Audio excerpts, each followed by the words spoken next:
After I shot the primary footage for this video of me talking about my thoughts with Procreate Dreams, the Procreate team announced several new updates to the app, adding features that were missing and adding features that many of us were asking for.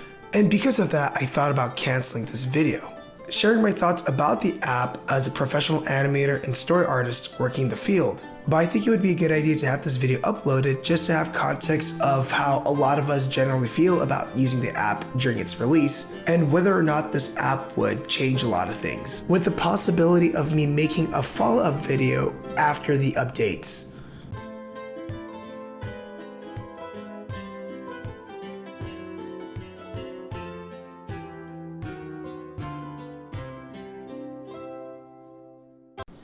Hey guys, it's Taniko Pantoa, and today I'd like to talk about Procreate Dreams, the follow-up to Procreate Standard, where not only can you paint on the iPad now, but now you can make animated projects, you can edit videos. This is a big follow-up to a well-known app that a lot of artists illustrate on or draw on the iPad. When this app was announced and it showed off some of the things that you can do with the app, it was a pretty big deal. Not only can you animate on it, but again, you can make a fully finished looking film. Many individuals in animation got excited by the idea of being able to animate or even just storyboard on the go with just your iPad. The promise of being able to touch grass and work mostly in cafes or in other places outside of your office without having to haul a laptop and a bunch of wires just to get your Cintiq to work. I remember there were many storyboard artists excited about replacing their workflow completely, or a huge percentage of that workflow is dedicated to using an app like Procreate Dreams.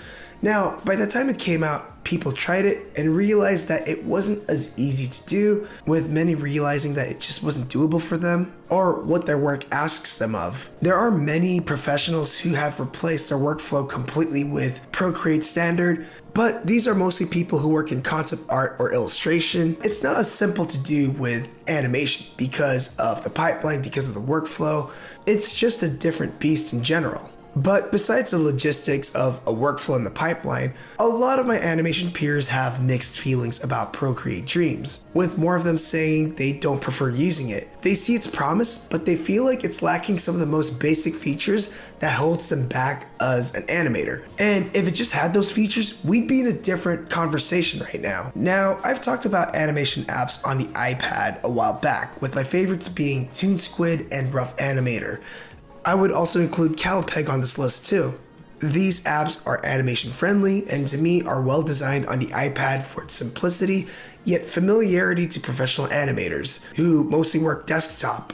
Like, these apps are simplified versions of things like ToonBoom Harmony, TVPAINT, Clip Studio, even Adobe Animate, being able to time drawings easily and flip between them while animating, onion skinning tools that allow you to perform place and trace or shift and trace, being able to track things like loops and layers, exporting to proper formats where you can submit it for actual work or you can bring it to your desktop and clean up that animation later on if you just do rough animation on your iPad. So it's been a year since Dreams came out, the app that promised to become a staple for 2D animation production on the iPad. And the question I wanted to ask is, did Procreate Dreams overpromise to elude that experience, or is it just a nightmare to use?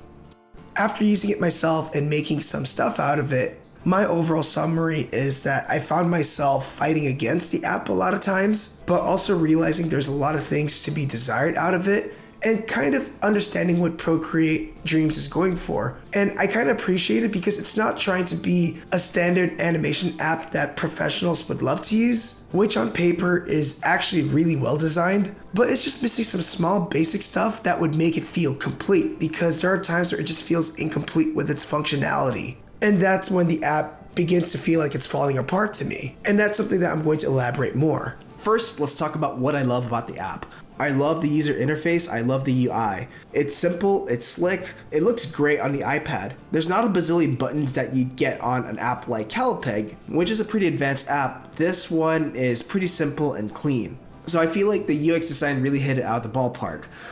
Editing drawings and making new ones on the fly during compositing, this is really cool. I can make new drawings or edit a drawing layer without having to whip out another app and re-render the assets. I can edit drawings while having my fake camera moves in place, or my fake lighting effects. It's awesome. Compositing is simple and easy to get into. It's actually really fun to do. Adding filters, effects, and movement on tracks and other things on the timeline is probably the most fun I have on this app. Split screen functionality. Now this is great when I'm painting backgrounds in Procreate Standard. I can just drag and drop stuff from my layers in Procreate Standard onto Procreate Dreams. This can also work with brushes that I have for Procreate Standard. I can import them by just dragging the brush, like the literal brush, into Procreate Dreams. The grouping system is something that I like too. It's kind of like a simplified pre-comps or pre-compositions in After Effects. It's kind of similar to that. And if you master it, or if you're smart with it, you can do amazing things like certain effects, background and camera moves, fake 3D stuff, and just overall crowd control with your layers. The timeline playback is pretty cool. It only plays back whatever you have zoomed into your timeline that's visible to you. You don't need to set playback markers like beginning and end. All you need to do is spread the timeline as much or as little as you can to have that playback window.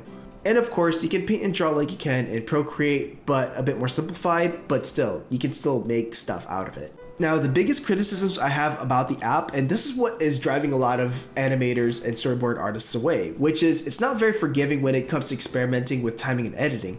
Like, if I want to extend a clip, or in this app's lingo, a content, there's no option for me to ripple the edit. In Storyboard Pro, you can change the timing on one panel and other panels would be moving along with it, ripple effect. And of course, in an app like Storyboard Pro, you can toggle this on and off, where none of the other panels or content are affected. Procreate Dreams is lacking on this, and to me, this is what makes post-to-post animation really tricky to do on an app like Procreate Dreams. The selection tools for the timeline are quite weird. There's the option to select content, which is selecting the independent panels within the track, and the track selection, which allows you to select the whole track. I personally have no idea how to use this one. You can select your content with the drag of your Apple Pencil, and it'll select and highlight them. Now, I was hoping to be able to select my content like this and drag my selection to a different part of the timeline, but it doesn't really allow me to do that after I have things selected, so what the hell? I have a workaround for this and I'll talk about it later in the end. The drawing layers are lacking elements from Procreate Standard. Not only is the lasso tool not present, but the ability to lock the transparency on layers is missing. I personally don't feel this app is animator friendly. You kind of have to tweak it a bit and find workarounds to make it work to your benefit, but the flipbook system is limited in options, making flipping not fun. I personally think it is lacking options that would benefit a hand-drawn animator. And in my humble opinion, all it needs is a simple solution. Being able to flip by different keys or content or drawings instead of having to flip through every single frame. I wish there were more options for the timeline settings, like instead of just seeing seconds and time and things like that, I want to be able to just see frames. And having some form of grid-based layout that can allow me to see how many frames each of my panels or my content is being held for. Now, because Procreate Dreams is kind of weird in terms of lacking some of the most basic functions that I would want to see in an animation app, you kind of have to strategize and plan way beforehand to ensure a somewhat smoother production. So the thing is, I do like what the app has going for it. I like how it looks, I like how it feels. But there's just a bunch of things that make it kind of encumbrant for me to use it. I'm way slower animating on this thing than any other app that I've used. And the solutions and the constructive feedback that I do have for the app, it's me thinking about keeping the original vision of Procreate Dreams intact. I would add a feature where you can show the number of how many seconds or frames each content lasts for, just so that you can kind of get an idea of how, timing stuff. I just wish there was a toggle for editing, so let's say ripple edit of your content or your panels, so it makes it easier to experiment with the timing. So if, let's say, I drag one panel or one content, the other panels are pushed alongside with it, and I wish there was just a button to toggle this on and off. I think the flipbook is kind of nice, but I wish there was also a toggle or an option for it, not to flip by frames, but by the different content or by the different drawing, while keeping the length of the frames in the timeline. This will definitely attract a huge branch of animation enthusiasts and will make a lot of animators feel at home.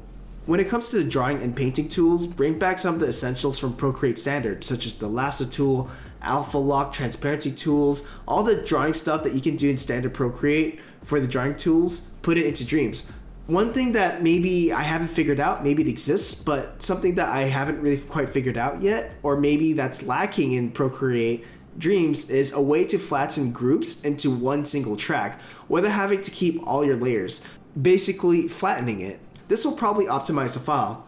I think it would make editing the drawing easier than having to select specific layers per content. Because each content within a track, each panel can have multiple layers, which kind of throws me off a lot. Like, there are times where I just don't know if I want to color within the layers of the content or actually put those colors in a separate track in the timeline. But I also want to talk about some workarounds that I had to utilize to make Procreate Dreams much easier for me. So for post-to-pose animation, I will time out all my rough key poses accordingly, and they're all timed. If I wanted to make a new drawing, I would split whatever major key I had at the mark of where I want to make the new drawing and clear out the drawing of one of the sides of the split to make a new drawing like an in-between, another key pose, or a breakdown. I would then shrink that current drawing into 1 or 2 frames and then drag the other keys beside it to basically squeeze it so you just get one drawing that lasts for like 1 to 2 frames. And the reason why I do this is when I go to flipbook mode, I can flip by the drawing. And once I'm done with that drawing, whether it's an in-between, a breakdown, or a new key pose, I can easily just bring back the original timing that I had.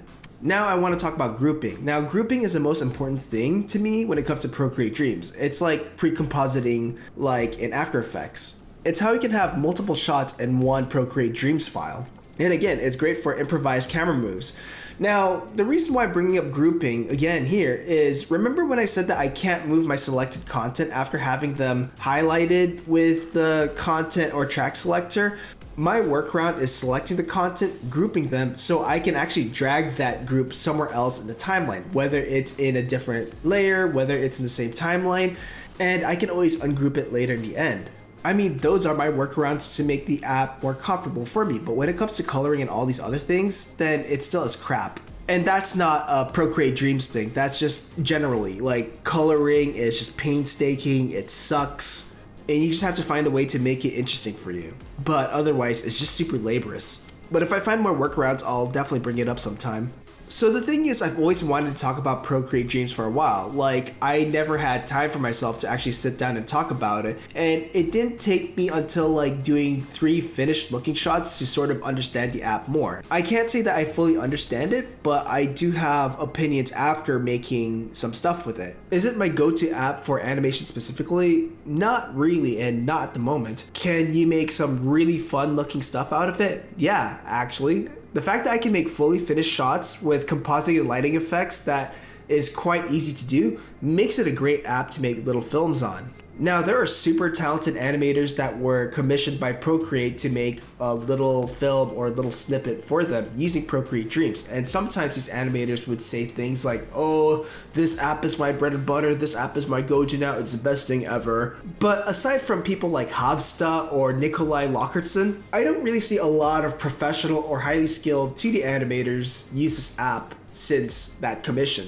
But animators that I personally know, and I know a lot of animators, they will say that Procreate Dreams is not their number one choice, and they'll say that their number one choices are either Rough Animator, ToonSquid, or Calipeg, just because those apps are familiar to their work and they can basically do work for professional productions using those apps. Now, do I think Procreate Dreams has a lot of promise? Absolutely. I think it's going to unleash a potential of new filmmakers in general. And it's probably something that I'm going to play with more just so that I can understand it better. And, you know, using an app like Procreate Dreams, I'm pretty sure I'm going to learn a lot about myself as an animator and as an artist and as someone who creates stuff.